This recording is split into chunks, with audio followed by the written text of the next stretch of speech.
Welcome to JSON Programming Tutorial number 3. In this lesson you will learn how to use PHP's header function to set the content type to JSON. Use PHP's file getContents to read a static JSON file, and make PHP echo JSON data back to your Ajax request.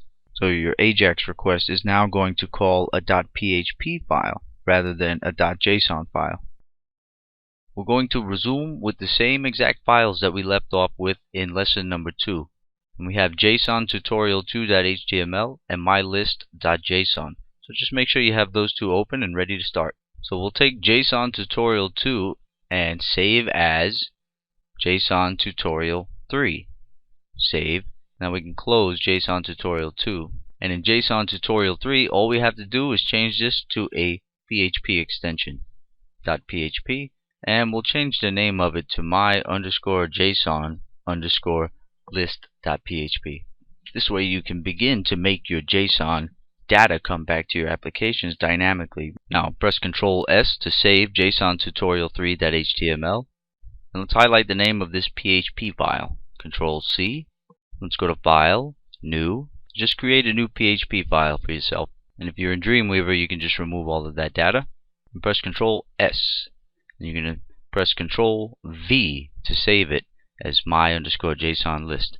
Save, and now you have my_JSON_list.php. The first thing we'll do is put our opening PHP tag. Then we'll close that a few lines down. Now the first thing we want to do is make sure that the browser and the application that is going to be fed this data knows that this is JSON data and this is a JSON application. Instead of being a PHP script, we want to trick the browser to believe that it's a JSON file. So to do that, we can use the same method that we used in the PHP and MySQL video tutorials. Discover Magic XML. We can probably scoop up this one right here. Because XML and JSON are very similar type of technologies. So let's see, let's click on this script. I clicked on Discover Magic XML, MySQL, PHP, blah blah blah. And now here's the script. And you see that header? I want that first line. So I'm going to take that line and I'm going to pop it right in there. And actually you don't have to go to Develop PHP and grab that. You can just type it right in.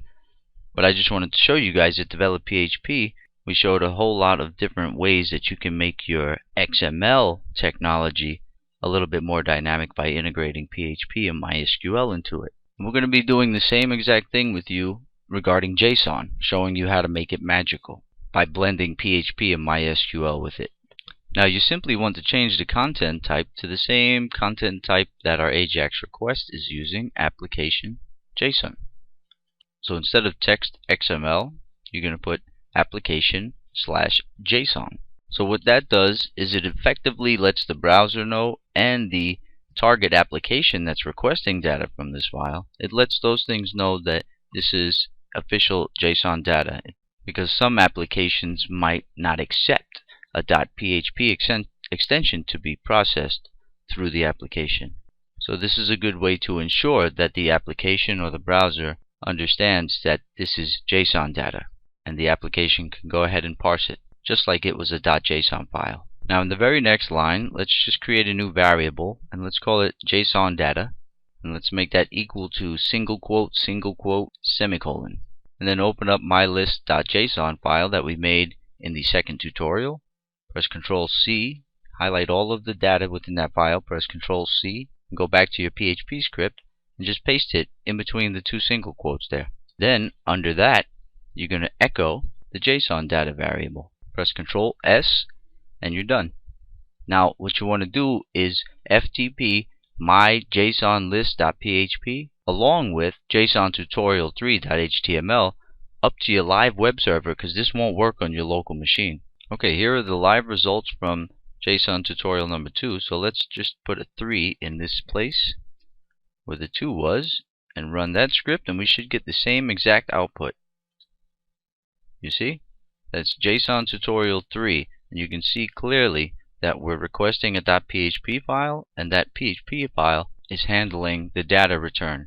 So what does that mean? That means you can use this PHP script to access a database. You can pull random things out of your database. You can use this PHP script to pull a folder full of images dynamically. All you have to do really with PHP is point to a folder, and you can just dynamically pull all of the images sitting in the folder without knowing how many are there, what they're named, or anything. And you can make an image gallery out of it. Really, any kind of structured data interchange and data handling that you want to happen between the server and the client side of your application. Now I'll show you one more little trick. Let's remove all of the content within the JSON data variable. And since we have mylist.json sitting on the server, I'm going to show you how to use PHP to get the file contents. So remove those two single quotes and type in file underscore get underscore contents, open close parentheses, and the semicolon's already in place. So within the parentheses, let's type in double quote, and within our double quotes, let's type in mylist.json. So what are we doing here? We're telling PHP to get file contents of mylist.json and pack it into a variable called JSON data. Then we're going to echo that data back to our application. So this shows you how you can actually work with static JSON files. And as some of you guys know, if you're a little advanced in PHP, PHP can manipulate JSON data, and PHP can also write files dynamically. So you could manipulate some JSON data within your PHP script and then rewrite the static JSON file to where it holds new updated information. But we'll get to those things in later lessons. Now let's press Control S and make sure we FTP this back up to our live server. Make sure you have mylist.json still sitting there from the last tutorial on your server, because our PHP script is going to try and get its contents, okay? And just so we can see that things are changing, let's remove a few of these from our list. Let's make it to where there's only 7 users here. And let's make sure we get rid of this last comma, because there should be no trailing comma on that last little object. Alright, press Control S. Now FTP everything up. So let's refresh JSON tutorial 3.html, and there you go. Pete is 18, lives in Italy. So you can see in our mylist.json file, we had Pete 18 from Italy was the last little object in there. Alright, so now you know how to make PHP appear to be JSON to the browser software and the application that's requesting the data. And there's really an endless amount of things that you can do once you have PHP and MySQL mixed into the game. And we're going to go much further with it. We'll show you guys how to do a post mechanism, a post Ajax mechanism, and send a dynamic variable. That way you can have a dynamic variable be sent with your Ajax request and affect the way that the PHP file would get its data.